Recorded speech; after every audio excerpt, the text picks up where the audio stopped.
Hello everyone, my name is Imtiaz Ahmed Sheikh and I'm the director and founder of IT and Science Point, and I'm a mechanical engineer from Indian Institute of Technology, Banaras Hindu University, that's IIT BHU. Today we'll be covering up the fourth session of vectors. Fourth session में हम जाने वाले हैं, start करेंगे अभी, but इसके पहले 3 session हो चुके हैं. So my suggestion would be कि if you are looking at this video or this video is the first video that you're looking at in vectors, then I would rather suggest you कि आप vectors 1, vectors 2 और vectors 3 पहले देख लो, सब समझ लो, practice कर लो, उसके बाद इस सेशन पे आना, अदरवाइज पूरा बाउंसर हो जाएगा and there will be no point. तो पहले आप थोड़ा बेसिक्स कवर कर लो, 1 2 3 सेशन कवर करो, असाइनमेंट्स करो और उसके बाद यहाँ पर आना. वेक्टर्स फोर्थ सेशन में मैं खास करके पहले कुछ क्वेश्चंस सॉल्व करना चाहता हूं.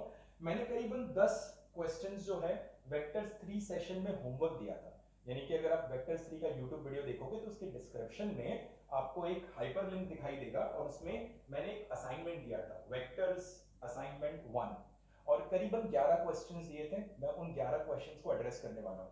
Now if you have not seen those questions और अटेम्प्टेड दोस क्वेश्चंस, मेरा आपसे ये सजेशन होगा कि आप जो है इस वीडियो को यहीं पर छोड़ो, आप वापस जाओ, डिस्क्रिप्शन में देखो, उस डिस्क्रिप्शन में एक हाइपर लिंक होगी, उस पर क्लिक करो, पीडीएफ डाउनलोड करो, क्वेश्चन को सॉल्व करो, खुद से अटेम्प्ट कर लो, उसके बाद वापस आके रिज्यूम करो ताकि आपको डिस्कशन समझ में आए, ताकि हम जो है उसके बारे में चर्चा कर पाए. So now I will B addressing the questions one by one and पहला सवाल मैं देख लेता हूं. What is the first question? Yes, पहला सवाल क्या दे रखा हुआ है? सो this is basically vectors assignment 1 जो हम डिस्कस करने वाले हैं. This is vectors assignment 1 and the first question is this, question number 1. Question number 1 में क्या दे रखा है? इस तरह का डायग्राम है. दिस इज वेक्टर ए जो हमें बता रखा हुआ है. They have said this is vector B and they have said this is vector C. That's what they've given us, vector A, vector B and vector C, and you need to check which of the following options are correct. The first option is A plus B is equal to C. The second option is B plus C is equal to A. The third option is C plus A equals to B, and the fourth option is a plus b plus c equal to 0. सबसे पहली चीज आप यहाँ पर देख पा रहे हो कि यहाँ पर वेक्टर के एडिशन की बात चल रही है. And what you can look at is it's a triangle. ये ट्रायंगल है, तो क्या दिमाग में क्लिक होगा? Triangle law of vector addition. सबसे पहली चीज आपके दिमाग में आ जाएगी. Now triangle law of vector addition क्या बोला करता था?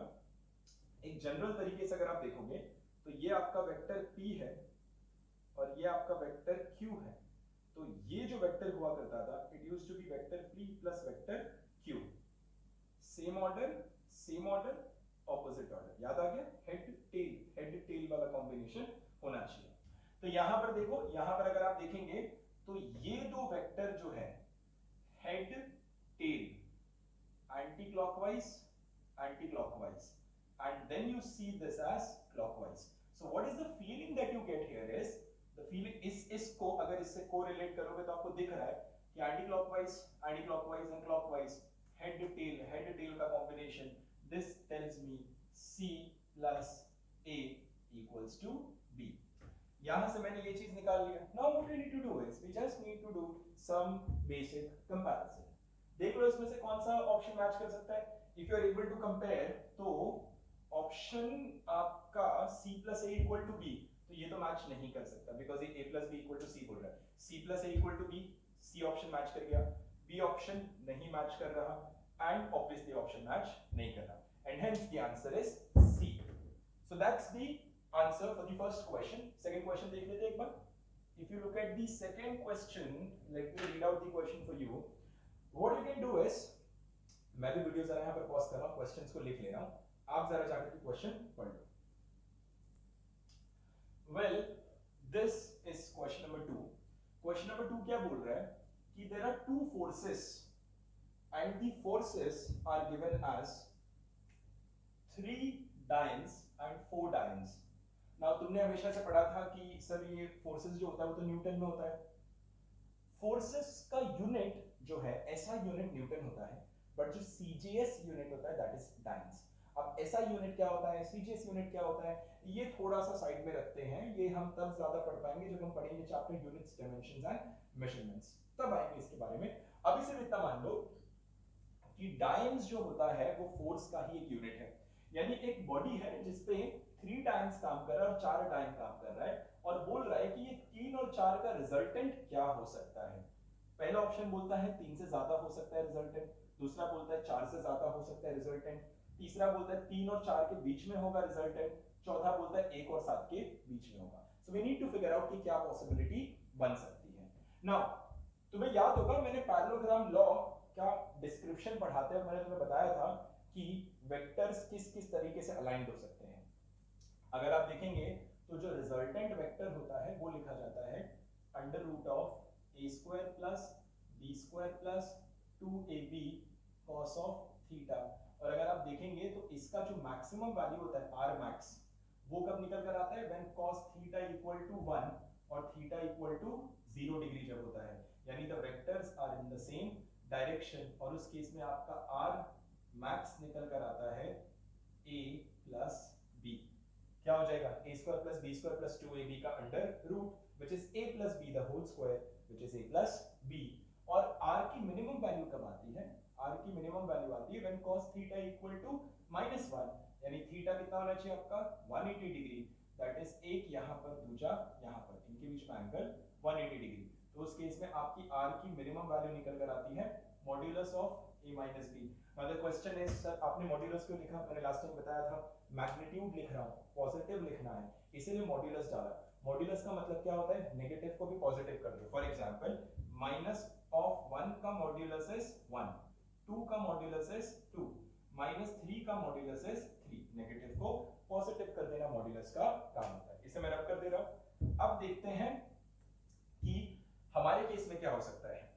आप मान लो कि भाई आपका a था और ये आपका b था, ठीक है, तो उस केस में r मैक्स कितना निकला 7, r min कितना निकला -1 पर मॉड्यूलस लगा दिया तो 1, यानी जो रिजल्टेंट होगा उसकी मिनिमम वैल्यू 1 है और मैक्सिमम वैल्यू 7 है। इसका मतलब कौन सा ऑप्शन सही हो गया, दिस ऑप्शन इज करेक्ट। ठीक है, थर्ड क्वेश्चन देखो, थर्ड क्वेश्चन भी डिस्कस करेंगे। वेल थर्ड क्वेश्चन सॉल्व करने जाते हैं। थर्ड क्वेश्चन में हमसे क्या बोला गया है, थर्ड क्वेश्चन में बोला गया है that you have got two forces 6 kg and 8 kg, तो ये दोनों फोर्सेस मिलकर के एक सिंगल इफेक्ट क्या क्रिएट करेंगे। दो फोर्सेस मिलकर के सिंगल इफेक्ट क्रिएट करने का मतलब क्या होगा, they are talking about the resultant which is very obvious. Now the question that might come to your mind कि सर ये तो इधर kg बोला है और kg जो होता है वो तो मास का यूनिट होता है। अब ये दिमाग में आ सकता है तुम्हारे, और अगर ये चीज तुम्हारे दिमाग में आई है तो मैं कहूंगा you are observant, you are a very keen observer, तुमने एक बहुत अच्छा पॉइंट नोट किया है यहाँ पर। तो यहाँ पर मैं तुम्हें कोई एक नई चीज सिखाता हूँ। जब हमने पढ़ा था मास वर्सेस वेट, तो जैसे ये 6 लिखा है ना यहाँ पर, तो यहाँ पर अगर 6 लिखा हुआ है तो ये आपका 6 kg मास है, और इस पे अर्थ की डायरेक्शन में नीचे जो फोर्स लगता है वो वेट होता है। इस वेट को कहते हैं 6 into acceleration due to gravity, right. तो इसे कहा जाता है 6 kgf, यानी कि 6 kg फोर्स का मतलब होगा 6 kgf, ये फोर्स बन जाएगा f, and this will be equivalent to the weight, ये वेट कहलाएगा। So this is weight, 6 kg force मतलब 6 kgf which is weight, और इसकी वैल्यू निकल कर आ जाएगी 6 इंटू, यहां पर वेट कैसे लिखा जाता है, वेट के केस में u multiplied by acceleration due to gravity which is going to be approximately 9.8, and this whole term will become Newton, which is going to be 9.8 and the whole term will become Newton। ध्यान देना ये kilogram है, ये g ग्राम है, ये जी acceleration due to gravity है। तो अगर मैं बोलूं कि मेरा मास 10 किलो है तो मेरा वेट कितना है, 10 इंटू 9.8, 98 न्यूटन। तो मैं अपने वेट को एक और तरीके से बोल सकता हूं 10 kgf, what is my weight, 10 kilogram force.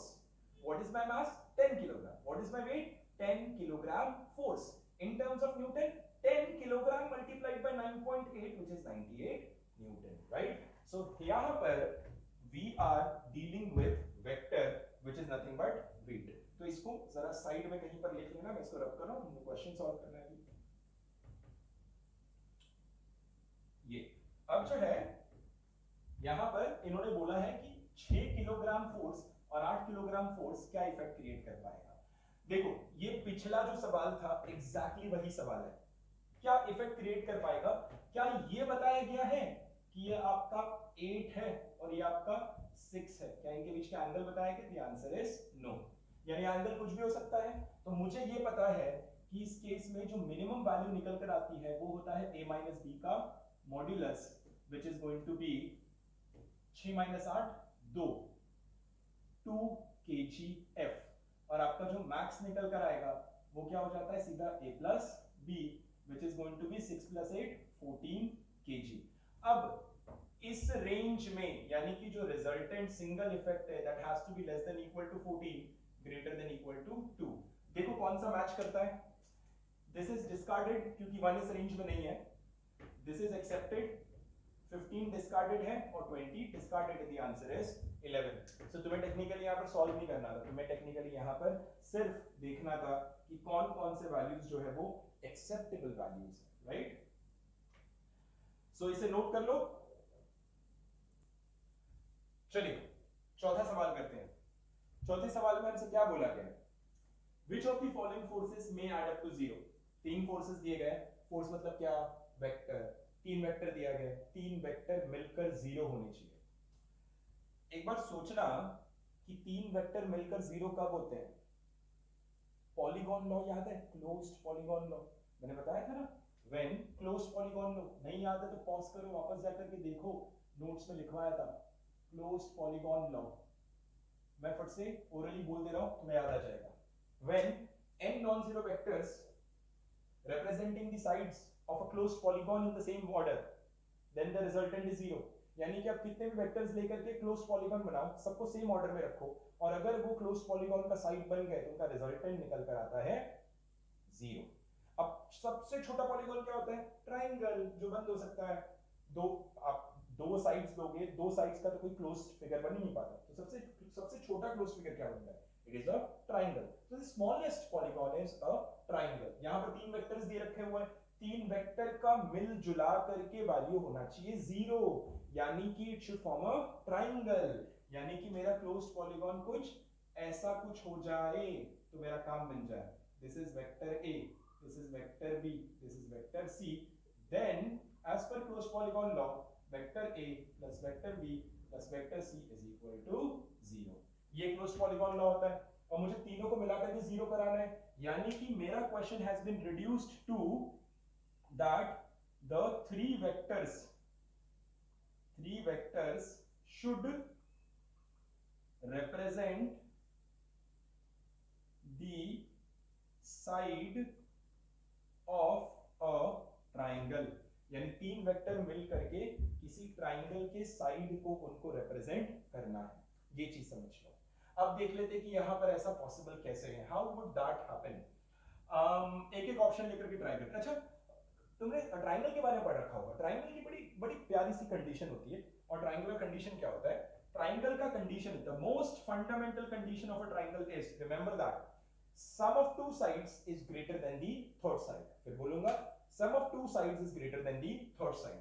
so let's say कि अगर a, b, c are sides of a triangle, then sum of two sides यानी कि a plus b has to be greater than c, but यहां पर रुकना नहीं, और combination check करो, b plus c has to be greater than a and c plus a has to be greater than b।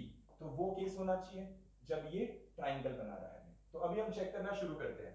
Alright, चलो पहला option check करते हैं। पहला ऑप्शन अगर आप देखेंगे तो फर्स्ट ऑप्शन में देखो 2 + 4 8, 2 + 4 कितना 6, क्या 6 8 से बड़ा है, नहीं, पहला ऑप्शन ही सीधा सीधा रिजेक्ट हो गया, तो छोड़ो इसको, this is discarded. Second option देखो 4 + 8 16, 4 + 8 कितना 12, is 12 greater than 16? the answer is no, this is also discarded। अब यहां पर एक चीज ध्यान रखना, this is condition of a triangle, ये ट्राइंगल की कंडीशन है। हाउएवर तुम्हें यहां पर एक और चीज देखनी होगी, देयर इज अ पॉसिबिलिटी कि वो दोनों vector, there is a possibility कि वो दोनों वेक्टर जो है वो ट्राइंगल ना बना रहे हो, वो तीन वेक्टर ट्राइंगल ना बना रहे हो, वो तीनों वेक्टर एक ही लाइन में हो। This is again a possibility. कहने का मतलब क्या है, यहां पर देखो, यहां पर मैं लिखना चाह रहा हूं दैट इसमें मैंने बोला है the three vectors form triangle. But एक और चीज यहां पर चेक करने की जरूरत है, यहां मैं कंटिन्यू कर रहा हूं इसका solution, that the three vectors are along same line. यानी कि इसमें भी ये पॉसिबिलिटी बन सकती है, कैसे देखने की कोशिश करो। मान लो ये आपका 5 न्यूटन है, ये आपका 2 न्यूटन है, ये आपका 3 न्यूटन है। ध्यान से देखो, 3 न्यूटन, 2 न्यूटन, 5 न्यूटन, तीनों ही एक ही लाइन में है और तीनों का रिजल्टेंट 0 है, बिकॉज 3 और 2 साथ में मिलकर बना देगा 5, and that 5 is going to cancel out this 5, and the resultant that you will end up getting will be equal to 0. So the point is कि ये possibility भी बन सकती है that they are along the same line other than they forming the sides of a triangle, right? तो हमें दोनों चीजें चेक करनी थी यहाँ पर। तो अच्छा, इस केस में क्या दिख रहा है तुम्हें, इस केस में तुम्हें दिख रहा है ना 3 + 2 = 5, यानी यहां पर कंडीशन कैसे रहेगी कि अगर मेरा साइड्स था, मेरा वो तीनों वेक्टर था a b c, तो यहां पर पॉसिबिलिटी क्या होगी, a + b = c और b + c = a और c + a = b। तो मुझे चेक करना पड़ेगा यहां पर। थर्ड ऑप्शन देखो, थर्ड ऑप्शन में तुम देखोगे तो 1 + 2 > 3, बहुत बढ़िया, सैटिस्फाइड। 2 + 1 > 1, सैटिस्फाइड। 1 + 1 = 2। अब 1 + 1 is not greater than 2, ध्यान से देखना, 1 + 2 > 1 चलेगा, 2 + 1 > 1 चलेगा, but 1 + 1 is not greater than 2। तो अब तुम बोलोगे सर तो ट्राइंगल नहीं बना पा रहा, मैं क्या बोलूंगा, होल्ड होल्ड, ट्राइंगल नहीं बना पा रहा तो क्या हुआ, स्ट्रेट लाइन बना सकता है। कैसे, 1 + 1 = 2, 1 + 1 = 2, a + b = c, यानी कि c एक करेक्ट ऑप्शन हो सकता है। उस केस में इसने ट्राइंगल ना बना करके they were along same line. Fourth option देखते हैं, 0.5, 0.5, 1 and 2, 0.5 + 1, 1.5, is it greater than 2? The answer is no. Is it equal? The answer is no. Let us discard that. तो बहुत ही अच्छा क्वेश्चन, आपके 10th के फंडामेंटल को टेस्ट करता है, ज्योमेट्री के, खास करके ट्राइंगल की ज्योमेट्री के फंडामेंटल को ये टेस्ट करेगा। So pause the video, write the solution, we'll move on to the next question now. The fifth question, what they've given is there are two vectors, we have got two vectors in this case, the magnitudes of the vectors are 3 and 4, दो vector है, दोनों का magnitude 3 and 4 है।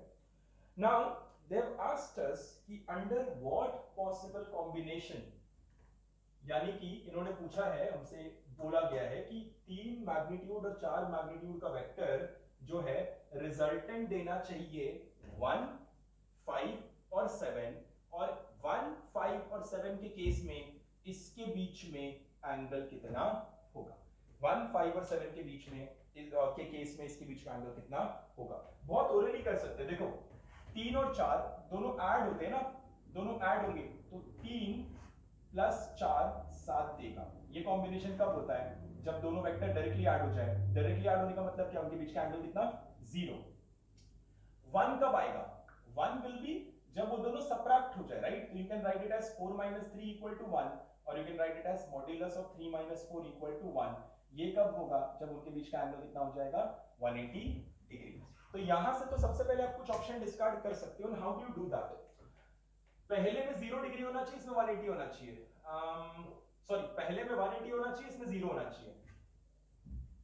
ये option गया, ये option गया, लेकिन none of these possible option है, one possible option है, यानी कि 5 वाला केस देखना होगा। तुम्हें याद होगा 3 और 4 5 कब बनाते हैं, जब वो 90 डिग्री पर होते हैं। कितनी बार तो हमने किया हुआ इसको।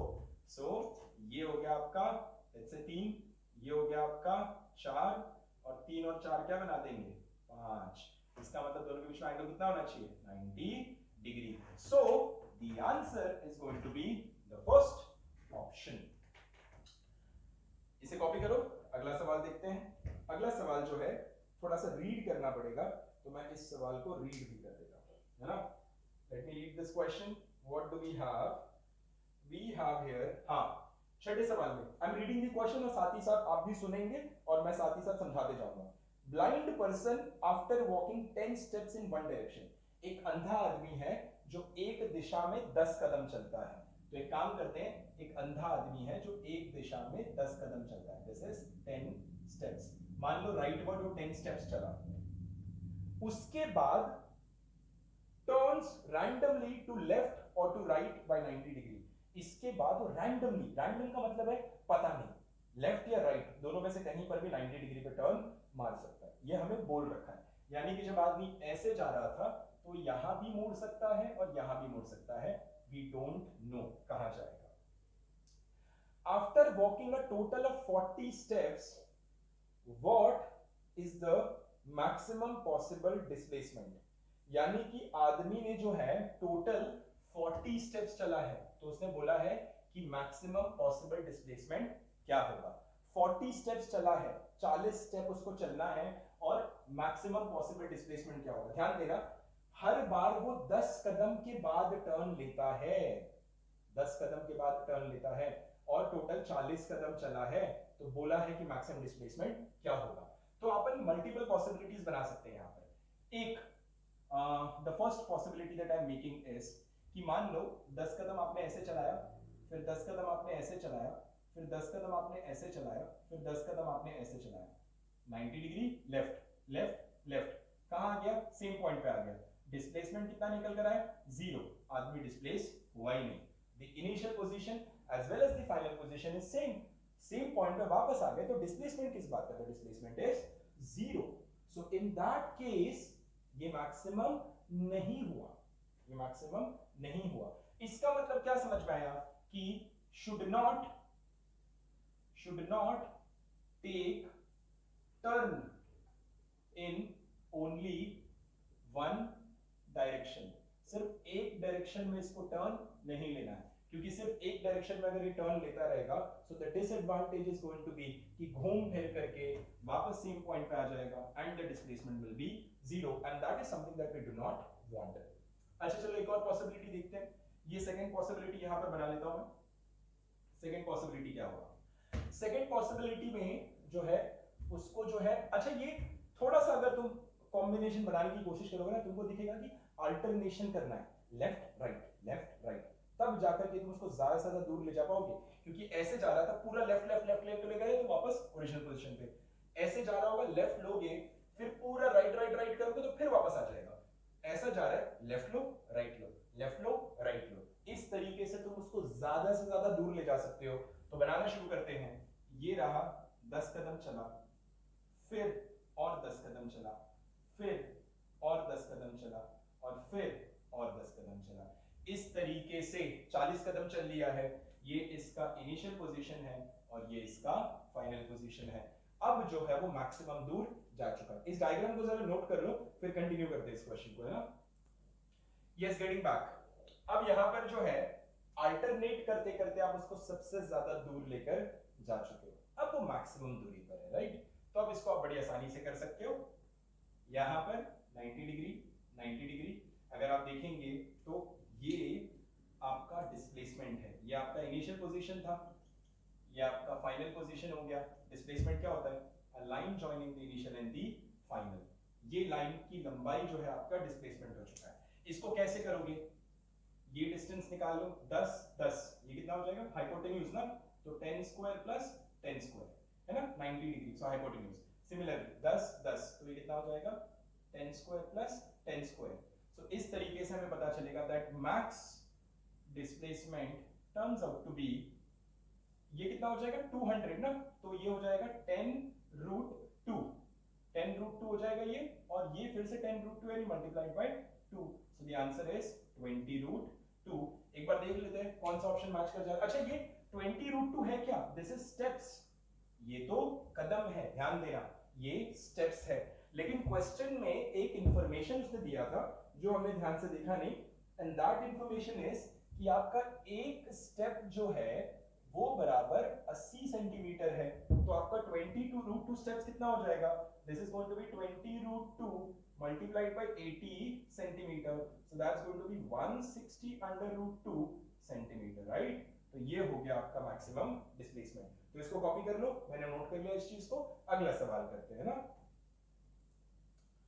चलिए क्वेश्चन नंबर 7 मैं रीड आउट कर रहा हूं, then we'll be solving it. The question says if the angle between vector a and b is acute, तो ये वेक्टर a है, ये वेक्टर b है, इनके बीच का जो एंगल है theta, it is acute, that is theta is less than 90 degree, ये दे रखा हुआ है। then the difference a minus b is, उसने बोला है then a minus b क्या होगा, ये पूछा गया। अब ऑप्शन एक बार देख लेते हैं, ऑप्शन अपने पास क्या क्या है।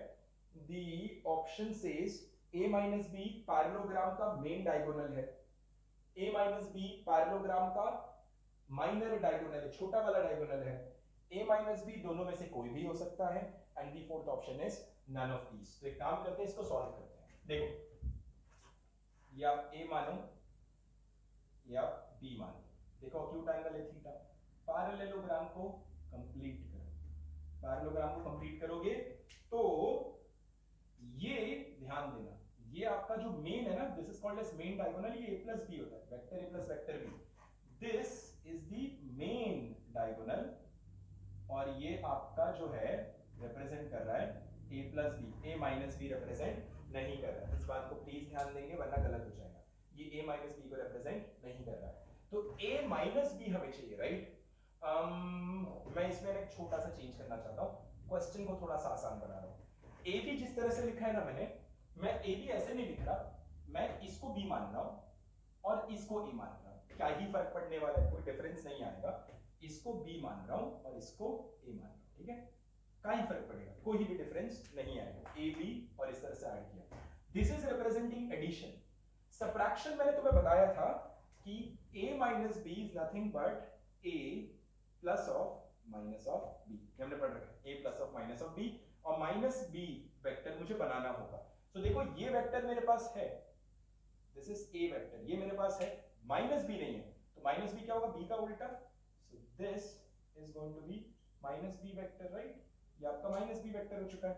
अब इन दोनों का जो एडिशन होगा वो निकल कर आएगा, ध्यान से देखना, this vector triangle of plus this vector, two sides of a triangle in one order, clockwise clockwise, head tail, clockwise clockwise, head tail, then the third side represents the resultant in the opposite order, clockwise clockwise, anti clockwise, ये बन गया मेरा a plus of minus of b, which is a minus b, beautiful, and this is called as minor diagonal। ध्यान से देखो, अगर इस diagram में ओवरलैप कराना चाहोगे तो ये वाला जो डायगोनल है वो इधर को ऐसे रखा जाएगा, रेड मार्क कर देता हूं, ये वाला डायगोनल इधर रखा जाएगा, सो minor diagonal. So the option, which option is correct? Option B is correct. अच्छा, अब अगला सवाल करते हैं। क्वेश्चन नंबर 8 जो है वो अभी छोड़ो, the reason is कि सवाल तो मैंने दे दिया, बट ये कॉन्सेप्ट है resolution of vectors. Resolution of vectors जब तक नहीं बताऊंगा तब तक नहीं कर पाओगे, तो अभी के लिए हॉल्ट करो, इस क्वेश्चन को स्किप मारो, जब रेजोल्यूशन ऑफ वेक्टर पढ़ा दूंगा तो वापस आके सॉल्व करना। तो मैं सीधा क्वेश्चन नंबर 9 ले रहा हूं। अब क्वेश्चन नंबर 9 में क्या दे रखा हुआ है, मैं रीड आउट भी कर रहा हूं और मैंने रिप्रेजेंट भी किया है।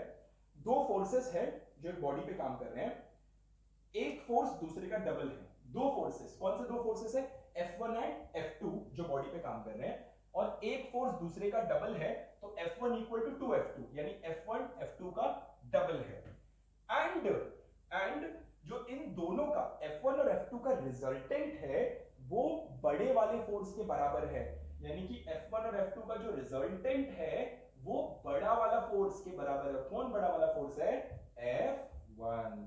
अब बोला है कि इनके बीच का एंगल बताओ, और एंगल को इस तरह से लिखा हुआ है, cos inverse half, cos inverse minus half. इसका मतलब क्या होगा, इसका मतलब होता है cos of theta equal to half, इसका मतलब होता है cos of theta equal to minus half, इसका मतलब होता है cos of theta equal to -1/4, इसका मतलब होता है cos of theta equal to 1/4। हमने इनवर्स के बारे में ऑलरेडी पढ़ रखा है। What is theta? Theta is the angle between the two vectors. तो एक काम करो, पैरेललोग्राम लॉ लिखो ना सीधा। पैरेललोग्राम लॉ क्या बोलता है? r is equal to under root of a square plus b square plus 2ab cos of theta. हमने पढ़ा है ना, यहां पर a f1 हो जाएगा, b f2 हो जाएगा। सो r, एक काम करो स्क्वायर करते हैं। So r square is equal to a square यानी f1 square plus b square यानी f2 square plus 2 f1 f2 cos of theta. मुझे क्वेश्चन में cos थीटा की वैल्यू निकालनी है, बिकॉज अगर मुझे cos थीटा की वैल्यू मिल गई, my problem is solved, technically the problem is solved. So in this case r की वैल्यू डालो यहां से, f1 स्क्वायर एंड यहां पर जो है क्या किया जा सकता है, यहां पर जो है, एक सेकंड होल्ड करना है, need to take this call, so I am pausing the video now. Alright, getting back. अब जो है यहां पर वैल्यूज डाल दो, तो r की जगह मैंने लिख दिया f1, तो f1 स्क्वायर, यहां पर फिर से f1 square plus f2 square 2f1 f2 cos of theta.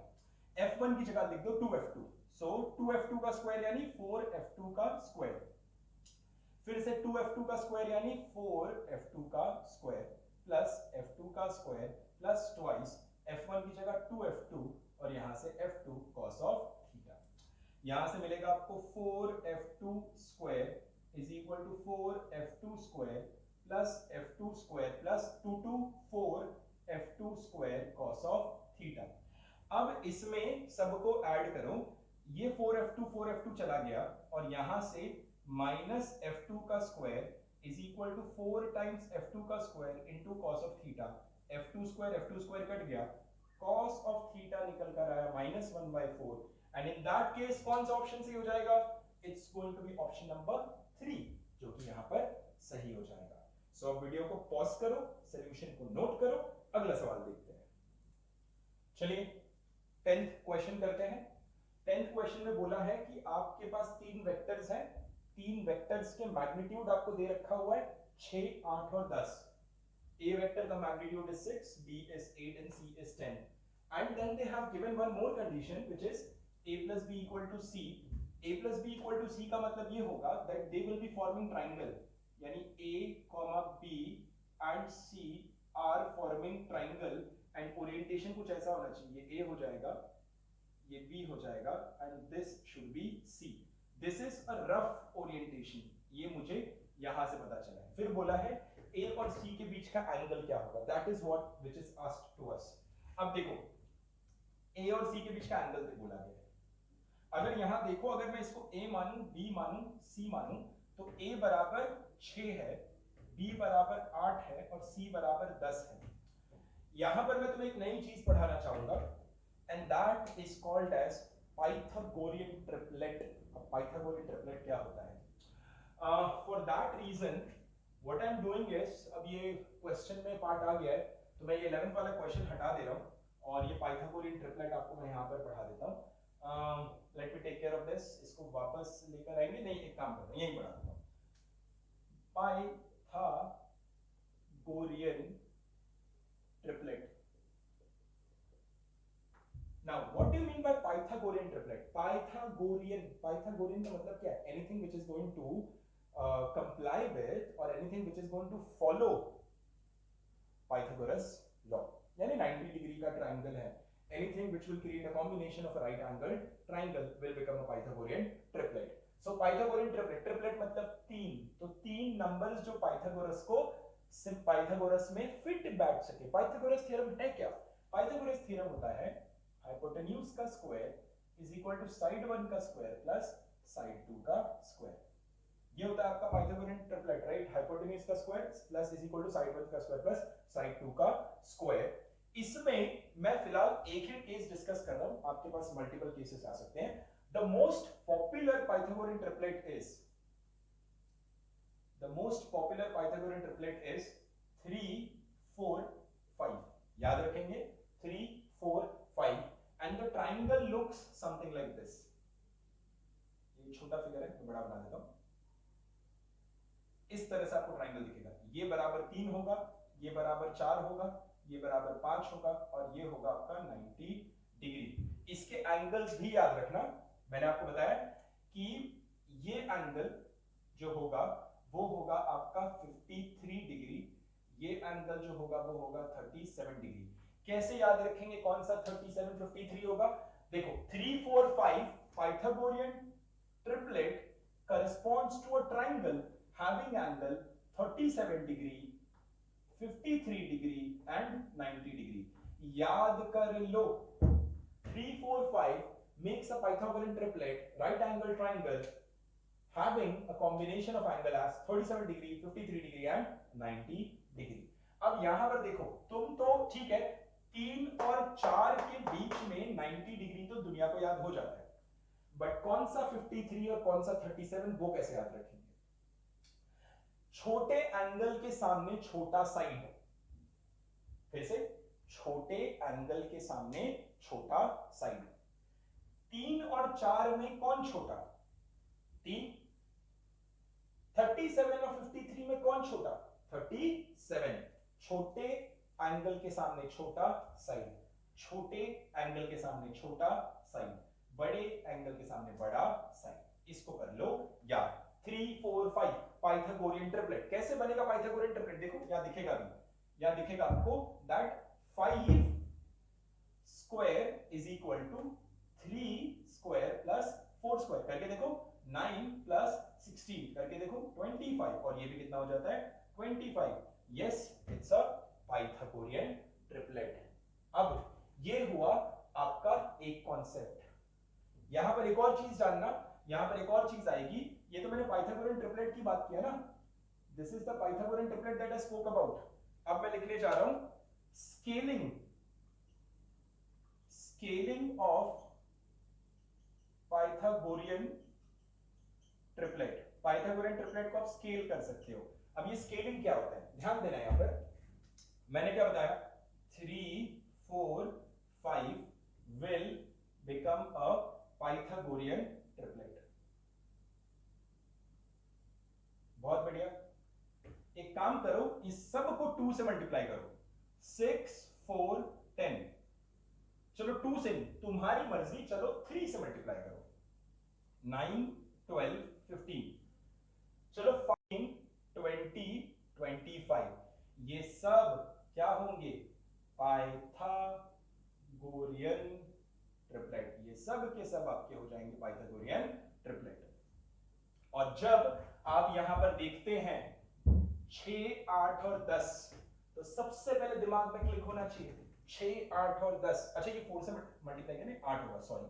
हाँ, यहां देखते हैं 6 8 और 10, तो सबसे पहले दिमाग में क्लिक हो जाना चाहिए 6 8 और 10, यानी कि पाइथागोरियन ट्रिपलेट हो सकता है, यानी पाइथागोरियन ट्रिपलेट होगा। पॉसिबिलिटी है, जरूरी नहीं है। बट जब ये बोलता है कि भाई a plus b equal to c, which means that abc will form a triangle, यानी ट्राइंगल भी है, 3 4 6 4 6 8 और 10 भी है, भाई तो पक्का पाइथागोरियन ट्रिपलेट है। तो यहां से आप अपने डायग्राम को कर देंगे मॉडिफाई, और आपका नया डायग्राम दिखेगा ऐसा 6 8 और 10, और ये हो जाएगा आपका 90 डिग्री। अब देखते हैं यहां पर, देखो ध्यान से देखना, आपके वेक्टर्स कैसे हैं। ये आपका वेक्टर A है, ये आपका वेक्टर A है, ये वेक्टर आपका B है, और ये इन दोनों का रिजल्टेंट ये वेक्टर आपका C है। ठीक है, सो this is C vector, this is A vector and this is B vector. A vector, A vector, this is B vector and this is C vector. Right, अब इसने किसके बीच का एंगल पूछा है? Angle between A and C, यानी कि इन दोनों के बीच का एंगल, इन दोनों के बीच का एंगल अगर आप देखोगे तो इसने इस एंगल की बात की है। अच्छा ये 90 है, ये पाइथागोरियन ट्रिपलेट है। पाइथागोरियन ट्रिपलेट के बीच में एंगल क्या होता है? 37 53 90। छोटे वाले के सामने छोटा एंगल, तो छोटा वाला साइड, तो इसके सामने छोटा एंगल, तो ये 37 डिग्री। बड़ा वाला साइड, इसके सामने बड़ा एंगल, तो ये 53 डिग्री।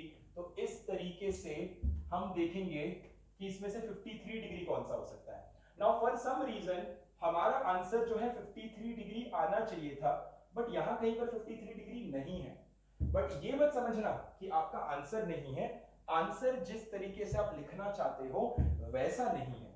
तो मैं इस डायग्राम को रब कर रहा हूं क्योंकि ये दोनों डायग्राम तो काम की नहीं है, फॉरगेट अबाउट दिस। ये रफ डायग्राम भी हटा दिया मैंने। सो अब जो है इसने बोला है कि भाई 53 डिग्री नहीं है, बट यहां देखो, यहां अगर मैं tan ऑफ 53 लिखूं, ध्यान देना, अगर मैं यहां पर लिखूं tan of 53, then what do I end up getting? No, not tan of 53. 90 degree तो नहीं है, 53 डिग्री है, तो 90 डिग्री तो नहीं है, so we will have to remove this. ये चेक करना पड़ेगा, नहीं 45 भी नहीं है, तो बी और सी चेक करना है। अच्छा बी ऑप्शन चेक करते हैं। अगर मुझे ये आंसर लिखना होता तो मैं बोलता कि भाई cos इनवर्स 0.6 क्या होना चाहिए, 53 डिग्री होना चाहिए, देयरफॉर 0.6 क्या होना चाहिए, cos ऑफ 53 डिग्री होना चाहिए। अच्छा cos ऑफ 53 कितना है, cos ऑफ 53 बगल का adjacent upon hypotenuse which is 6 upon 10 which is 0.6, yes absolutely correct, ये रहा मेरा आंसर। आप देखेंगे अगर आप tan लेने की कोशिश करेंगे, सी ऑप्शन को मैं डिस्कार्ड कर सकता हूं, कैसे करूंगा देखना।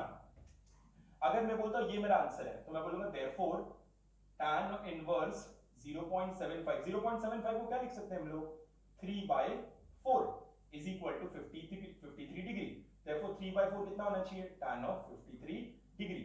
बट tan ऑफ 53 देखोगे तो 8/6 ऑपोजिट अपॉन एडजेसेंट ना, तो वो तो 8/6 आएगा, तो 4/3 हो जाएगा और मैच नहीं करेगा, and hence the answer is going to be option B.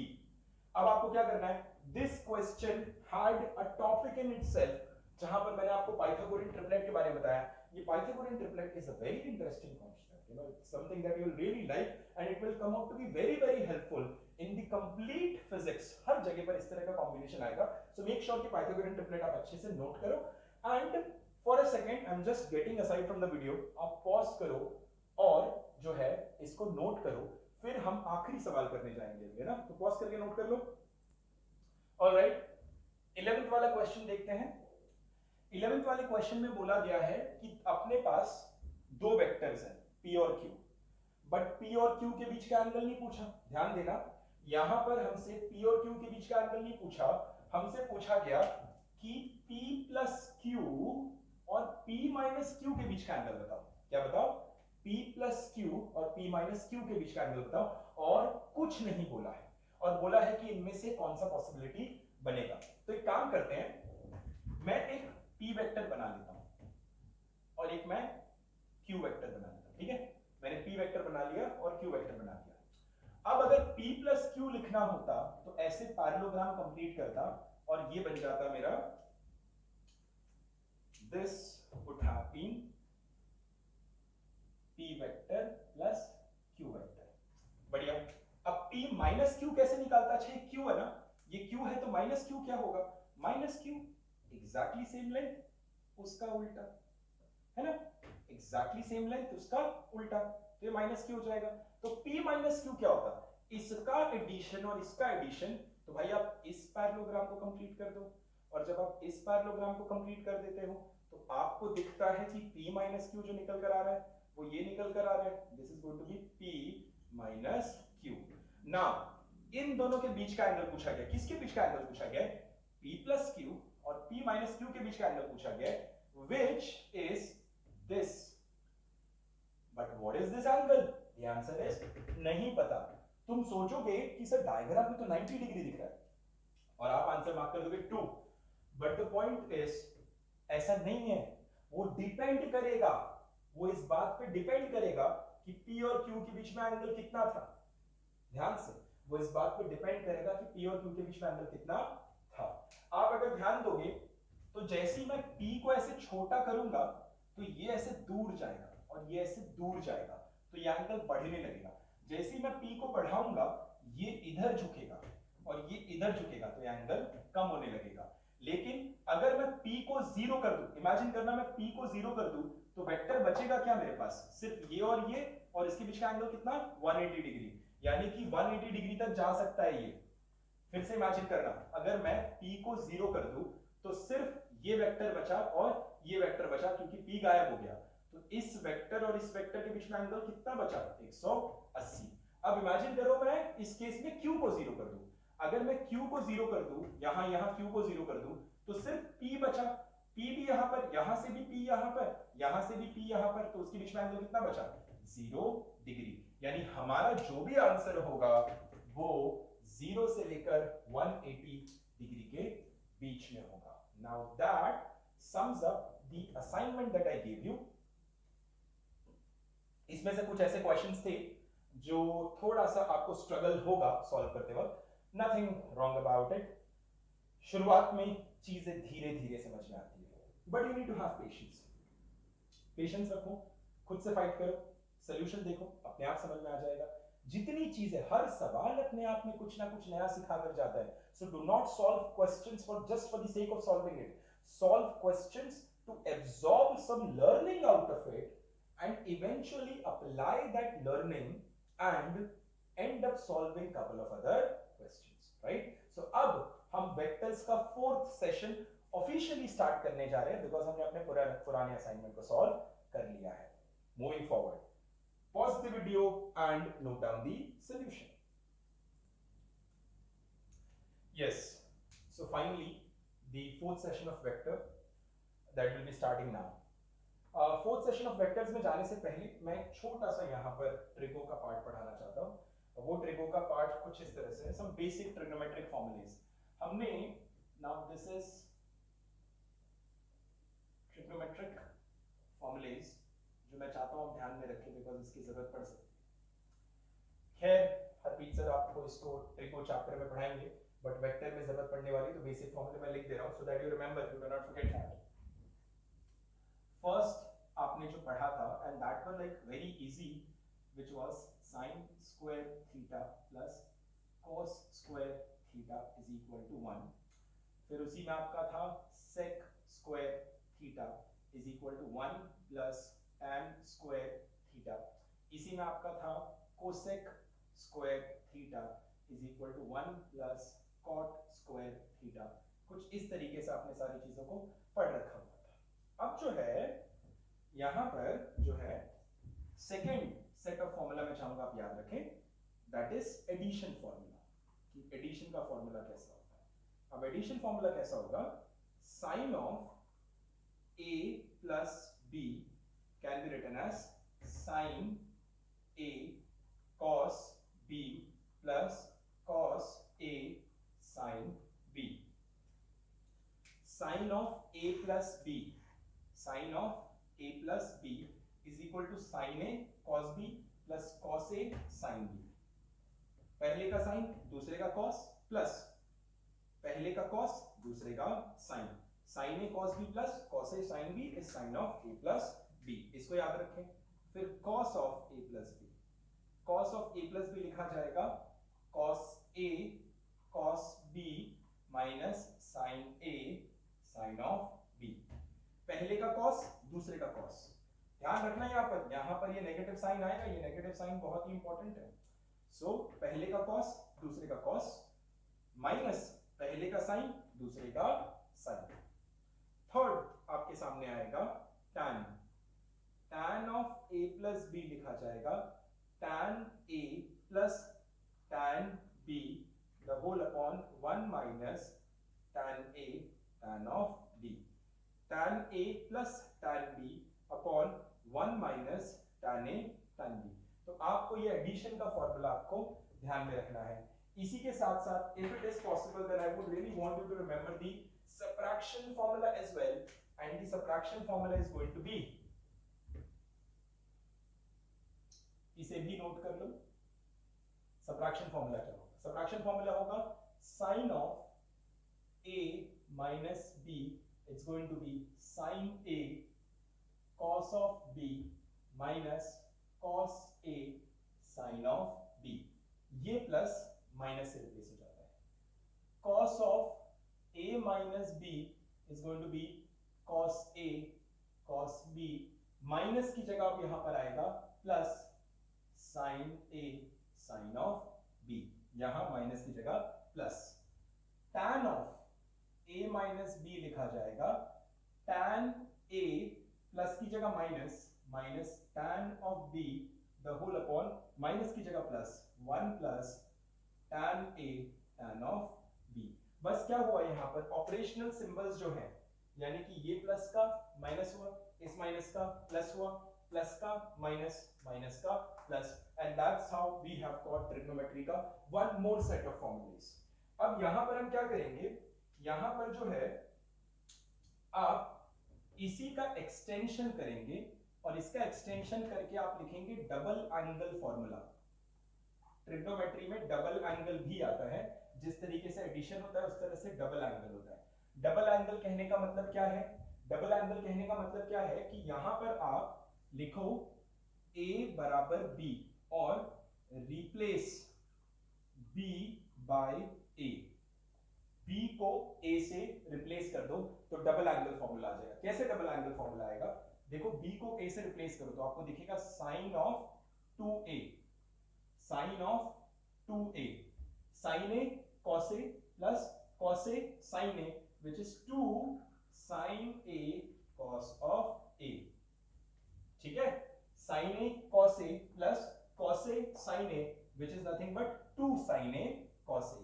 अब यहां पर आ जाओ cos of a और b की जगह a लिखो तो a plus a 2a, तो cos 2a is equal to cos a cos a, b की जगह a ना, तो cos a cos square a minus sin a which is sin square a, याद रखना। Similarly tan of 2a will be tan a plus tan a, which is 2 tan a the whole upon 1 minus tan a, that is 1 minus tan square a। So आपको ये चीज भी याद रखनी है, because these formulas are going to help in solving a lot of physics के questions, because कहीं ना कहीं things will boil down to solving these trigonometric equations and these trigonometric types।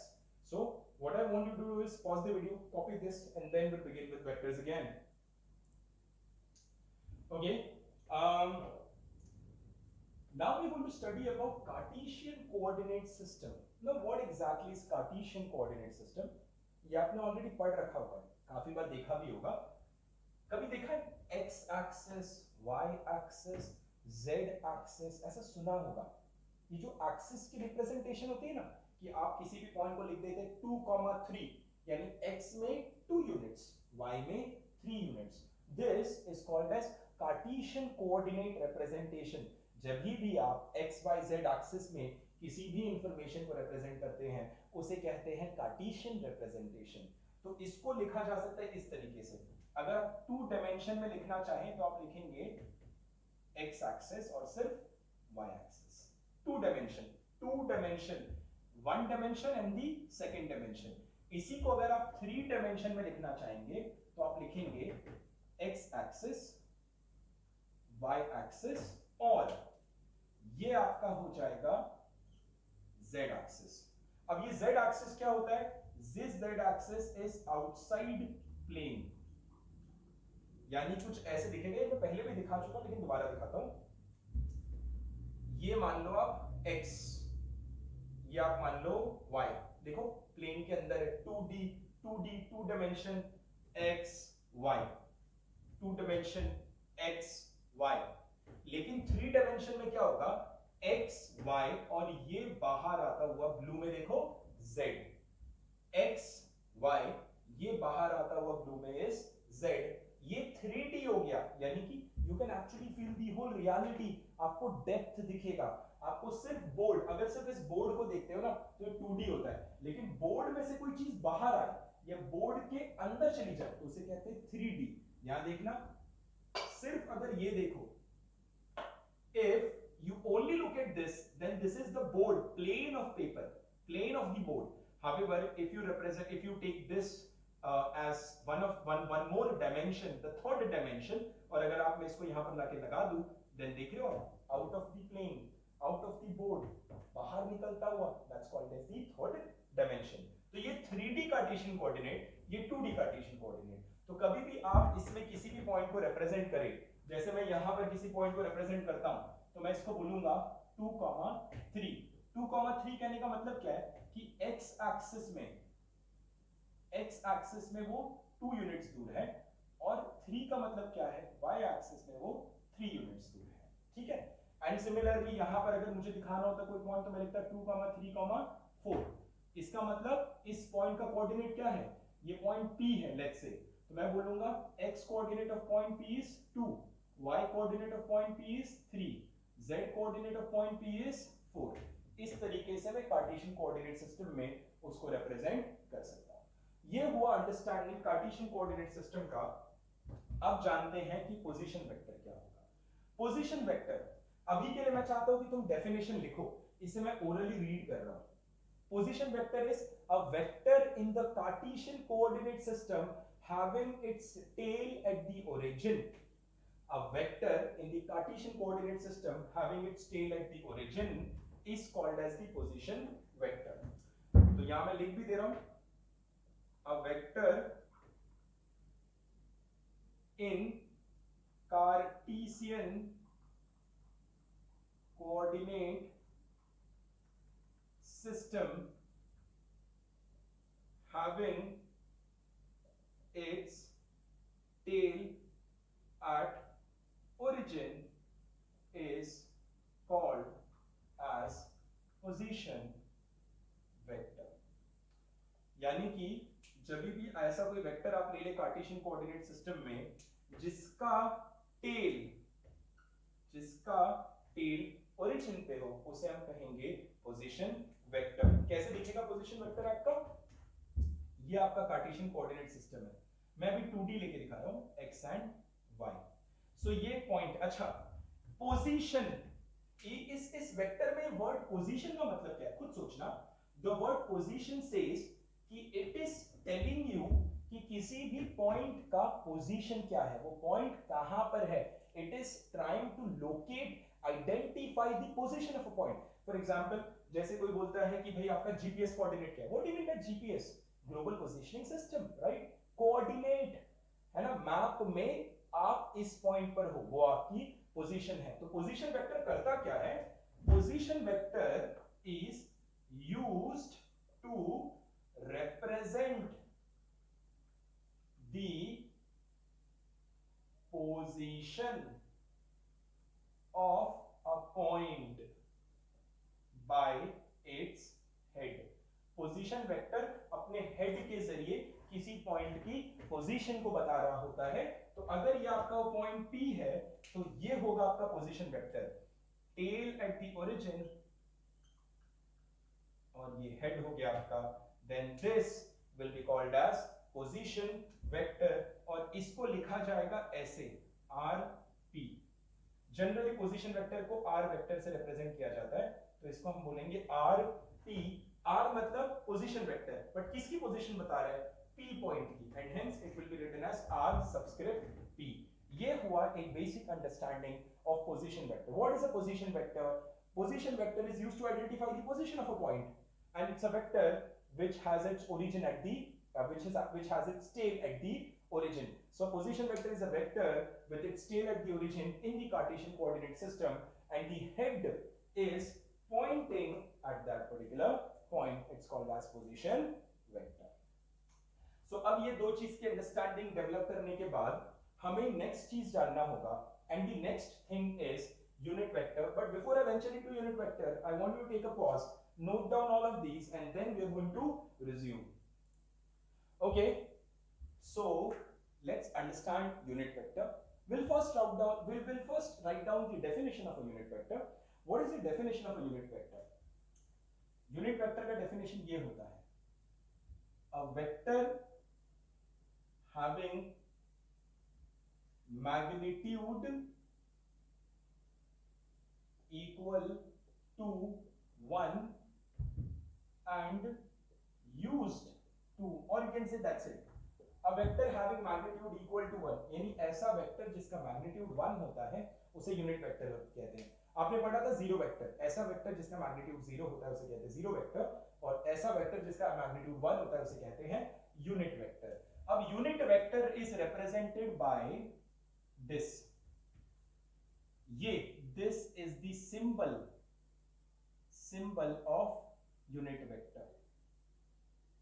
इसको हम पढ़ेंगे कैसे, a cap, ये जो ऊपर दिख रहा है ये वाला, ये टोपी है इसके ऊपर, this is called as a cap, and this is written as vector upon its magnitude, ये इसका फॉर्मूला है।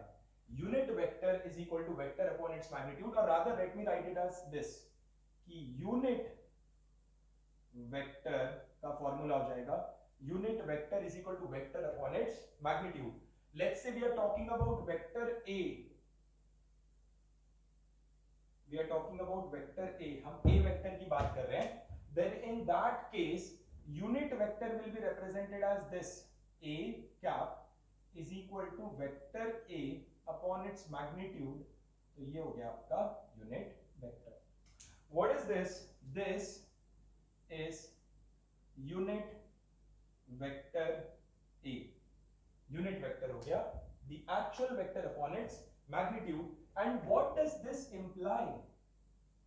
This implies that इसको उठा करके यहां रख दो तो आपको दिखेगा that vector is equal to magnitude of A multiplied by A cap. ध्यान से समझना, this is a vector and a vector has two components, magnitude and direction.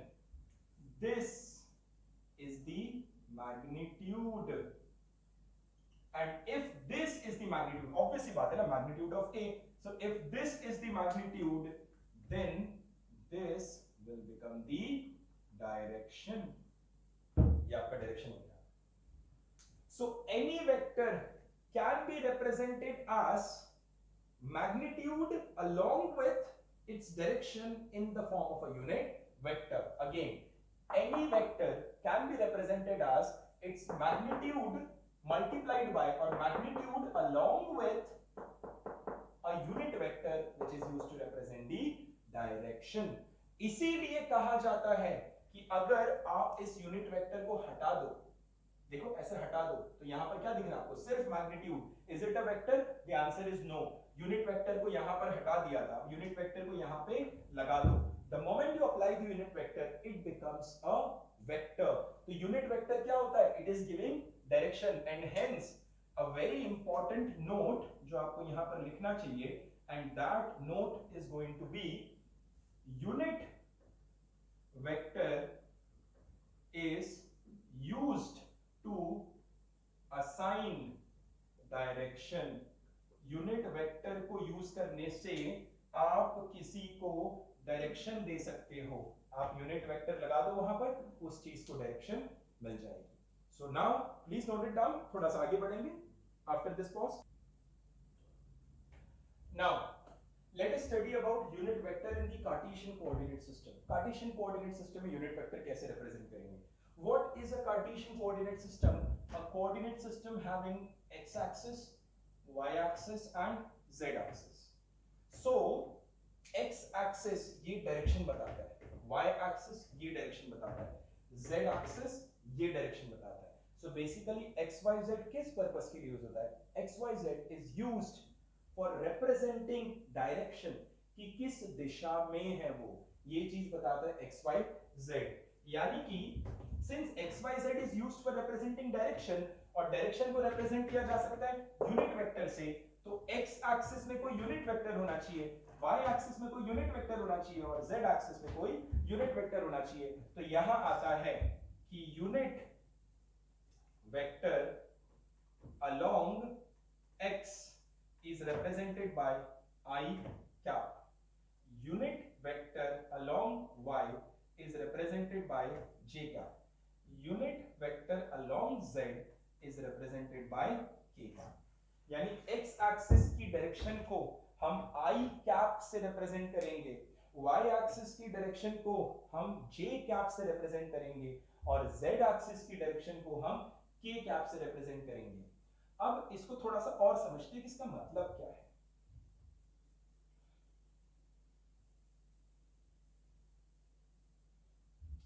अगर मैं ऐसे लिखूं,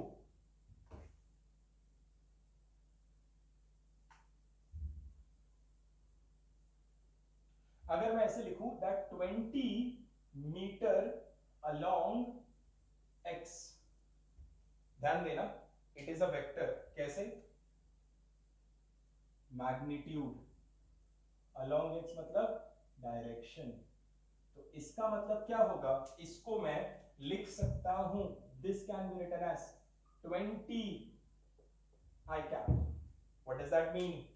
20 is the magnitude, I cap represents direction. अगर कोई मुझसे कहता है कि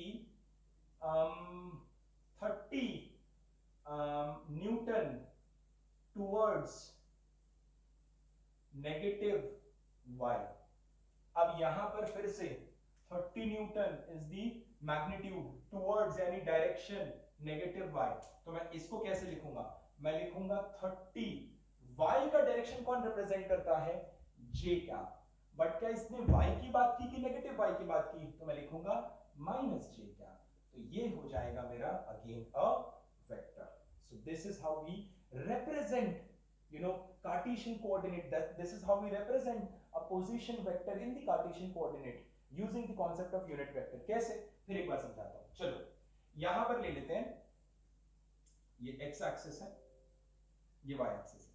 अभी मैं सिर्फ 2D में समझा रहा हूं, अगर 2D में समझ में आ गया तो 3D में भी समझ में आ जाएगा। ये एक पॉइंट है जिसकी कोऑर्डिनेट है 3,4 और मुझे बोला है कि इस पॉइंट का पोजीशन वेक्टर बताओ, तो मैं क्या करूंगा, tail at the origin and head में यहां पर लेके चला जाऊंगा, and this is basically that particular position vector, और इसको मैं बोलूंगा आर पी, क्योंकि ये इस पी पॉइंट का पोजीशन वेक्टर बता रहा है, तो मैंने बोल दिया इसको आर पी। ठीक है, अब इस आर पी तक पहुंचने के लिए हमने ट्रैवल कैसे किया होगा, x में कितना ट्रैवल किया, y में कितना ट्रैवल किया, x में कितना ट्रैवल किया 3, y में कितना ट्रैवल किया 4, x में कितना ट्रैवल किया 3, y में कितना ट्रैवल किया 4, तो यहां पर ट्रैवल दिखाओ इसका, x में आपने ट्रैवल किया 3 और y में आपने ट्रैवल किया कितना 4, and as per triangle law this vector is equal to this plus this, anti clockwise clockwise, तो this vector is equal to this plus this. अच्छा, ये 3 किसके अलोंग है, x के अलोंग, तो आपने लिखा 3, बट x के अलोंग पॉजिटिव x के अलोंग, तो आपने लिखा i क्या, प्लस ये किसके अलोंग है y, तो j क्या, कितना वैल्यू 4, बट कहां है पॉजिटिव y, तो आपने लिखा j क्या। ये हो गया आपका वेक्टर 3i क्या प्लस 4j क्या is the position vector which tells you कि x एक्सिस में पॉजिटिव x एक्सिस में 3, पॉजिटिव y एक्सिस में 4, ये कॉन्सेप्ट होता है यूनिट वेक्टर का। Unit vector Cartesian coordinate system में किसी भी वेक्टर को रिप्रेजेंट करने में चीजें बहुत आसान बना देता है, हमारी कैलकुलेशन बहुत ज्यादा सिंपलीफाई कर देता है, राइट। तो अभी के लिए इसको कॉपी करो, आगे बढ़ते हैं। अच्छा, तो किसी भी पॉइंट का position vector Cartesian coordinate system में i j k कैप लिख करके कैसे करेंगे समझना। अगर मैं आपसे कहूं कि ये मेरा पॉइंट P है, इसका कोऑर्डिनेट है, मतलब ये पॉइंट P है और इसके कोऑर्डिनेट्स है मेरे पास px, py, pz, तो ये बन जाएगा मेरा पोजीशन वेक्टर rp, और मैं लिख पाऊंगा that rp is equal to x axis में उसका कितना कंपोनेंट है px, तो px, लेकिन ये तो मैग्नीट्यूड हुआ, डायरेक्शन दो, x एक्सिस की डायरेक्शन कैसे होती है i क्या, प्लस y एक्सिस में कितना कंपोनेंट है py, y एक्सिस में क्या डायरेक्शन होती है j क्या, प्लस z एक्सिस में कितना कंपोनेंट है pz, z एक्सिस में इसकी क्या डायरेक्शन होती है k क्या, तो ये रहा मेरा position vector which is pxi plus pyj plus pz। और किसी ने बोला कि अच्छा ये वेक्टर है, इसका मैग्नीट्यूड बताओ, तो मैग्नीट्यूड कैसे लिखा जाएगा, मैग्नीट्यूड लिखा जाएगा आपका rp, वेक्टर हटाया, is equal to under root of i cap के साथ जो है उसका स्क्वायर प्लस j कैप के साथ जो है उसका स्क्वायर प्लस k कैप के साथ जो है उसका स्क्वायर। जैसे अगर आप बोलते कि इसका मैग्नीट्यूड बताओ, तो मैं बोलता rp is equal to under root of i cap के साथ कौन है 3 का स्क्वायर, j कैप के साथ कौन है 4 का स्क्वायर, अंडर रूट ऑफ 25, तो कितना निकल कर आता है ये 5, यानी इसकी लंबाई क्या हो जाती 5. This represents the magnitude and this represented the vector. तो इस तरीके से आप कार्टेशियन कोऑर्डिनेट में किसी भी वेक्टर को रिप्रेजेंट कर सकते हो और उसका मैग्नीट्यूड को लिख सकते हो. कॉपी करो इसे. Now this is one question given on the board that I want you guys to solve. I'm reading the question. उसके बाद आप वीडियो पॉज करेंगे, क्वेश्चन को नोट करेंगे और अपनी तरफ से सॉल्व करने की कोशिश करेंगे. Scribble around, then come back to see the solution. So the question is: a particle initially at A represented by 1, 2, 3, यानी कोऑर्डिनेट्स दे रखा हुआ x, y, z, traveled through an unknown path, यानी नहीं पता कौन से पाथ से ट्रैवल किया, to reach a point B which is represented by 5, 1, 6. Find the displacement vector. हमसे पूछा गया कि डिस्प्लेसमेंट वेक्टर बताओ. ठीक है, pause the video, try yourself, Google जो यूज करना है करो, gather all the knowledge and attempt the question. ठीक है. सो आई एम अज्यूमिंग कि आपने अपनी तरफ से अटेम्प्ट कर लिया है. Let's look at the solution. यहां पर कुछ चीजें हमारे सामने आएंगे. The moment you have seen displacement, तो आपको जानना होगा डिस्प्लेसमेंट होता क्या है. अब यहां पर देखना, यहां पर आपसे 1, 2, 3 बोला गया है, यानी कि ये कार्टेशियन कोऑर्डिनेट की बात कर रहा है, एक्स वाई जेड. तो आप सबसे पहले अपना कार्टेशियन कोऑर्डिनेट बनाओ इस तरह से. ये आपका एक पॉइंट है which was A और ये आपका दूसरा पॉइंट है which is B. A का कोऑर्डिनेट है मेरे पास 1, 2, 3 एंड B का कोऑर्डिनेट है मेरे पास 5, 1, 6. कुछ अननोन पाथ से यहां पर ये पहुंच गया, A से B पर पहुंचा थ्रू एन अननोन पाथ. हमसे बोला गया है कि डिस्प्लेसमेंट वेक्टर बताओ. अब डिस्प्लेसमेंट होता क्या है, डिस्प्लेसमेंट के बारे में मैं यहां पर लिखते रहा हूं.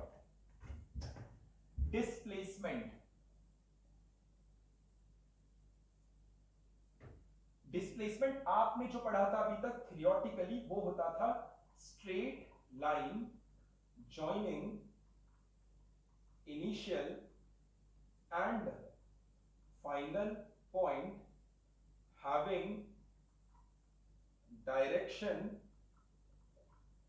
From initial to final. ये हमें दे रखा हुआ है, यानी it's a straight line joining the initial and the final point.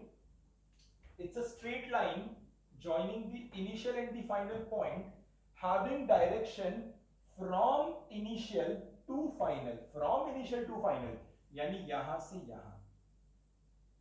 This is the displacement vector. मुझे इस displacement vector के बारे में पूछा गया. अब ये डिस्प्लेसमेंट वेक्टर क्या होगा. अच्छा, तुम्हारा पाथ जो भी हो दुनिया में, मेरे को तो पता ही नहीं था, मैंने तो रैंडमली पाथ ले लिया. लेकिन डिस्प्लेसमेंट वेक्टर क्या है, अ straight line joining initial and final point. ये थियोरेटिकल और ज्योमेट्रिकल एक तरह से डिस्प्लेसमेंट का डेफिनेशन है. डिस्प्लेसमेंट का मैथमेटिकल डेफिनेशन समझना. Mathematical definition of displacement is change in position vector. Mathematically displacement is change in position vector. तो अब मुझे मैथमेटिकली सॉल्व करना है, तो सबसे पहले मैं यहां पर दिखाऊं, ये मेरा A पॉइंट है, ये मेरा B पॉइंट है, ये रहा. अब यहां पर अगर आप देखेंगे तो दिस 2 पॉइंट्स, राइट, इसके कोऑर्डिनेट्स मुझे दे रखे हुए. अच्छा, A से B, this is my displacement, ये मेरा डिस्प्लेसमेंट है. And displacement is change in position. Change in position क्या होगा, change in position displacement is equal to change in position. Change in position, अच्छा पोजीशन क्या होता है, technically position vector. So change in position vector. Change का मतलब क्या होता है, चेंज मतलब बदलाव, बदलाव मतलब final minus initial. So in that case final position minus initial position, ये हमें दे रखा हुआ है। फाइनल पोजीशन क्या होगा? Final position will be position vector of B minus initial position क्या होगा? Position vector of A. So this is the position vector B and this is the position vector A. This is what is given to us. So मुझे RB minus RA लेकर आना है and that is the change in position displacement, ये मुझे दे रखा हुआ है। अब RA वेक्टर क्या होगा? मैंने तुम्हें बताया था ये RA वेक्टर को लिखा जा सकता है, A का कोऑर्डिनेट क्या है अपने पास? 1 2 3, यानी 1 I cap plus 2 J cap plus 3 K cap। Similarly यहां पर B आर बी वेक्टर क्या लिखा जा सकता है? 5 आई कैप प्लस 1 जे कैप प्लस 3 नहीं 6 के कैप, है ना? ये थोड़ी देर पहले मैंने आपको बताया था। तो आपका डिस्प्लेसमेंट वेक्टर हो जाएगा यहां पर 5i plus J plus 6k minus i plus 2j plus 3k। तो 5i माइनस i, देखो i के साथ i रखना, i के साथ तुम i निकाल सकते हो ना, x में से x ही निकाल सकते हो, x में से y नहीं निकलता, y में से z नहीं निकलता, z में से z निकलेगा, y में से y निकलेगा, सो x में से x निकलेगा। तो यहां पर i साथ में ले आओ, सो 5i माइनस i, ये मेरा एक टर्म हो गया, प्लस j माइनस 2j, ये मेरा दूसरा टर्म हो गया, प्लस 6k माइनस 3k, ये मेरा तीसरा टर्म हो गया, 4i minus j plus 3k, ये हुआ मेरा डिस्प्लेसमेंट वेक्टर। और कोई मुझसे पूछे कि इसका मैग्नीट्यूड बताओ, तो yes, the magnitude of my displacement vector is going to be under root of 4 square plus 1 square plus 3 square, which is 16 plus 9 25 under root of 26। ये रहा मेरा फाइनल आंसर। सो डिस्प्लेसमेंट भी हमने समझा, यहां पर चेंज इन पोजीशन वेक्टर भी समझा। तो अगली बार आपको इस तरह का वेक्टर अगर रिप्रेजेंट करना हो तो आप रिप्रेजेंट कैसे करोगे? Now before I venture into that, what do I want is कि आप जो है इस वीडियो को पॉज कर लो, कॉपी कर लो, मैं इस स्पेस में कुछ समझाना चाहता हूं, सो मैं इसको रब करने जा रहा हूं।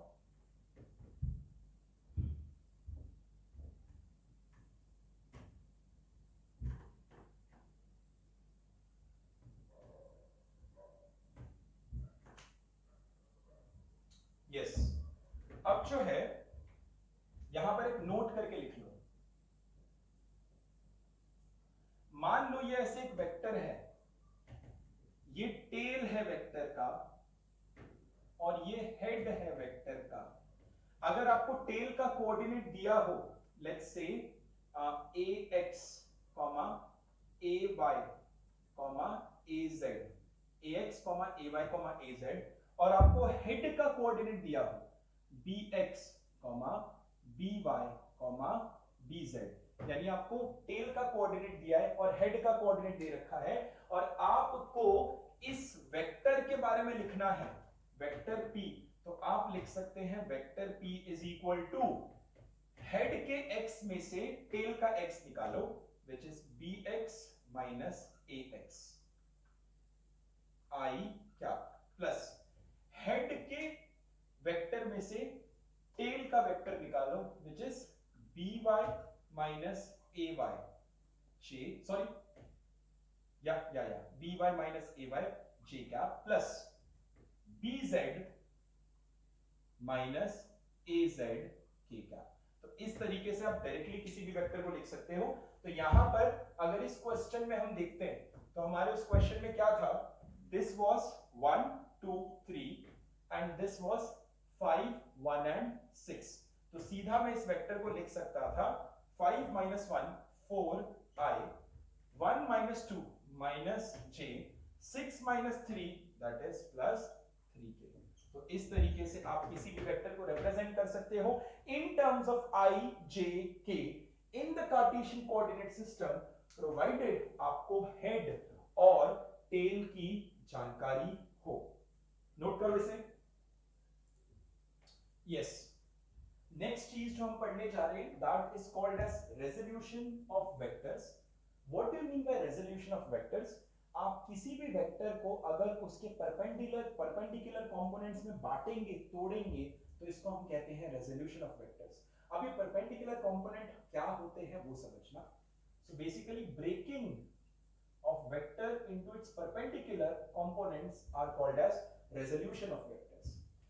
ये वेक्टर p ले रखा है मैंने in the xy coordinate system and this is position vector p जो कि x axis के साथ एंगल थीटा बना रहा है। तो अगर आप इसको देखेंगे यहां पर, सो टू डायमेंशन यानी मैं सिर्फ x और y की बात कर रहा हूं, तो इसमें this will become the x component, right? ये वाला हिस्सा जो है इसका x component, जैसे यहां पर ये p वेक्टर है, so this is position vector ना, tail at the origin, head यहां पर, तो position vector इसके कोऑर्डिनेट हो जाएंगे px, py हमें दे रखा है, तो x में px चले, y में py चले, तो ऐसे बकायदा दिखाया जा सकता है कि भाई x में हम जो है px चले और y में हम जो है py चले। तो यहाँ as per triangle law I can very conveniently write that p vector is equal to px vector x component plus y component। बहुत बढ़िया लिख सकते हैं। अच्छा, इसको ऐसे भी लिखा जा सकता है कि अच्छा ये px वेक्टर है बट इसकी लंबाई, इसका वैल्यू अगर देखोगे तो सिर्फ px है और x की डायरेक्शन कैसे आ गई i कैप, प्लस इसकी वैल्यू देखोगे तो सिर्फ py है, डायरेक्शन कैसे आ गई j cap. So px I cap plus py j cap, this is nothing but the magnitude and I and j are the directions। तो यहां पर px और py के वैल्यू लिखना हमारे लिए चैलेंज है, तो मैं यहां पर लिखूंगा इस तरीके से, ये मैंने लिखा this is px and this is py and this is p, ये हो जाएगा मेरा थीटा। तो यहां पर लिखो cos ऑफ थीटा, ये 90 डिग्री है ना, तो cos ऑफ थीटा क्या होगा, adjacent upon hypotenuse, that is px upon p। लिखो sin of theta, sin of theta लिखोगे तो क्या होगा, ऑपोजिट अपॉन हाइपोटेन्यूज, तो क्या हो जाएगा py अपॉन p। ये क्या बताएगा कि px is equal to p cos of theta, और ये क्या बताएगा py is equal to p sin of थीटा। देखो px और py की वैल्यू आ गई, तो अल्टीमेटली ये जो आपने ब्रेक किया, आपने कैसे ब्रेक किया ध्यान देना, आपका ये वेक्टर था p और ये एंगल था थीटा, तो आपने इसको दो वेक्टर में ब्रेक किया, एक आपका ये वेक्टर और एक आपका ये वेक्टर। ये वेक्टर आपका था p cos थीटा, इसकी वैल्यू आ गई, और ये हो गया आपका p sin थीटा। अगर आप देखें तो आपने जो दो कंपोनेंट में ब्रेक किया है, those two components are perpendicular to each other and they are called as perpendicular component. This is called as resolution of vector. The vector has been resolved, broken down into its perpendicular component, and this vector can be written as p vector can be written as p x plus p y can be written as px magnitude I cap plus py magnitude j cap। px can be written as p cos theta I cap plus py can be written as p sin theta j cap। और इस तरीके से आपने अपने vector को resolve कर दिया है into two perpendicular component x y and z। Similarly अगर थ्री डायमेंशन होता तो इसी को रेजोल्यूशन को हम लिख सकते थे that p vector is equal to px I cap plus py j cap plus pz k cap। ठीक है, तो इस तरीके से हम किसी भी वेक्टर को ब्रेक करेंगे, रिजॉल्व करेंगे। अब पॉज करो और इस चीज को नोट करो, मैं आपको रिजॉल्व करके दिखाता हूं कि रेजोल्यूशन होता कैसे है। तो आई होप आपने वीडियो को पॉज करके नोट कर लिया है। अब मैं वापस जा रहा हूं एक छोटा सा डेमोन्स्ट्रेशन करने।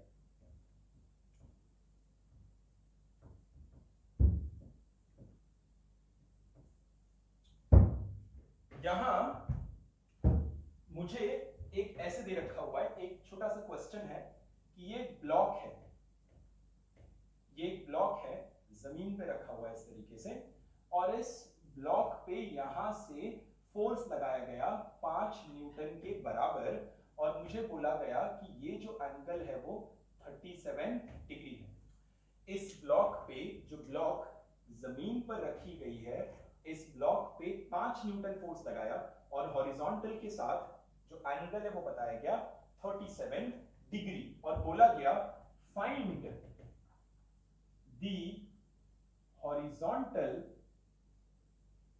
And vertical component of force. मुझसे सवाल में पूछा गया है कि फोर्स का हॉरिजॉन्टल और वर्टिकल कंपोनेंट निकालो। अच्छा, before you get into that, यहां देखना, ये P वेक्टर है ना, ऐसे देखो, हाथ मेरा लेफ्ट हैंड देखो, ये P वेक्टर है, बगल का कंपोनेंट कैसे आता है, बगल का cos, सामने वाला sin, बगल का कंपोनेंट cos, सामने वाला कंपोनेंट sin। तो इसको ऐसे भी याद रखना है। इसमें मैं अभी फिलहाल इसको रफ कर रहा हूं और यहां पर मैं दिखा रहा हूं कि जब भी आप रेजोल्यूशन करो तो रेजोल्यूशन में इसको याद रखना ऐसे, ये आपका cos थीटा ना, तो ये आपका क्या हो गया, ये बगल का कंपोनेंट और ये सामने वाला कंपोनेंट। बगल का कंपोनेंट कैसे आया, cos से, सामने वाला कंपोनेंट कैसे आया, sin से, cos से sin से, किसका, थीटा। अब यहां पर आ जाओ, यहां पर अगर आप आकर के देखोगे तो ये आपको ऐसे दे रखा हुआ है 5 न्यूटन और ये एंगल आपको दे रखा है 37 डिग्री। कोई दिक्कत नहीं है, इसको रिजॉल्व करना है ना, तो इसको हम रिजॉल्व कर लेंगे, ज्यादा परेशानी नहीं होगी। ये 37 डिग्री है तो ये ऐसे हॉरिजॉन्टल लाइन बनाओ, ये कितना हो जाएगा 37 डिग्री। तो हॉरिजॉन्टल क्या होगा, बगल का, किसके बगल का, 37 के बगल का, तो ये क्या हो जाएगा, ये कंपोनेंट देखो, दिस विल बिकम बगल का कंपोनेंट यानी 5 cos of 37 और ये कौन सा बन जाएगा, सामने वाला component, and this will become 5 sin of 37। तो इस तरीके से आपने इसको ब्रेक कर दिया, 5 बगल का कंपोनेंट cos 37, सामने वाला कंपोनेंट sin 37। सो आपका हॉरिजॉन्टल कंपोनेंट यहां पर निकल कर आ जाएगा, that will be 5 cos of 37। 5 cos 37 याद है आपको 4/5 था, कैंसिल 4 न्यूटन और आपका वर्टिकल कंपोनेंट निकल कर आ जाएगा 5 sin of 37 which is 5 into 3/5। तो आपका वैल्यू आ गया यहां पर 3 न्यूटन। तो इस तरीके से आप किसी भी वेक्टर को रिजॉल्व कर सकते हो। नाउ मैं अपने फोर्थ वेक्टर के सेशन को यहीं पर रेस्ट देना चाहूंगा because this is too much for a single session. तो यहां पर आज हमने करीबन 11 अच्छे क्वेश्चंस किए हैं। हमने जाना है कि पोजीशन वेक्टर क्या होता है, हमने डिस्प्लेसमेंट को समझा, हमने यूनिट वेक्टर को समझा, हमने रेजोल्यूशन ऑफ वेक्टर को समझा। Now this brings an end to the fourth session of vectors और इस सेशन के साथ हमने करीबन 75% of the syllabus, I won't syllabus but 75% of the chapter जो है हमने कवर कर दिया है। अगले आई थिंक 2 से 3 सेशन में वेक्टर्स हम खत्म कर देंगे।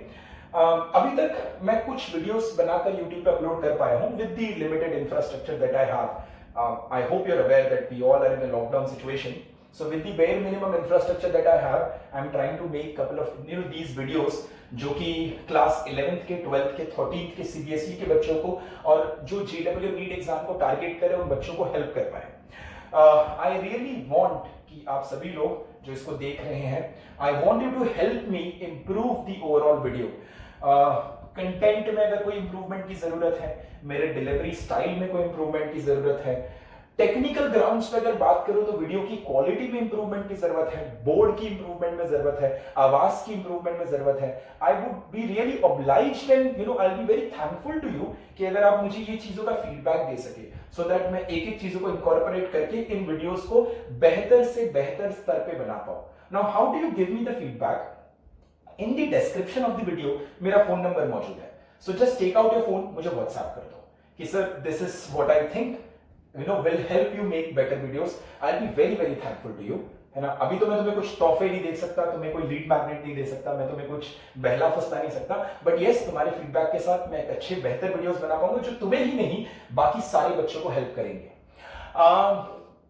इस वीडियो से बोलना शुरू करना चाहता हूं कि अगर आपको अच्छा लग रहा है मेरे पढ़ाने का तरीका, आपको लग रहा है कि मैं किसी तरीके से आपके एकेडमिक्स में कंट्रीब्यूट कर पा रहा हूं, तो मैं चाहूंगा कि आप वीडियो को लाइक करो, सब्सक्राइब करो, you know where to subscribe, share करो वाइडली, है ना। जो भी तुम्हारे फ्रेंड्स जो इस समय क्लास 11th में जा रहे हैं या क्लास 12th में जा रहे हैं या फिर क्लास 13th में जा रहे हैं, जिन लोगों के लिए ये टॉपिक रेलेवेंट होगा, उनके फायदेमंद का होगा, please do share the YouTube link widely and ask them to further share it and watch the video.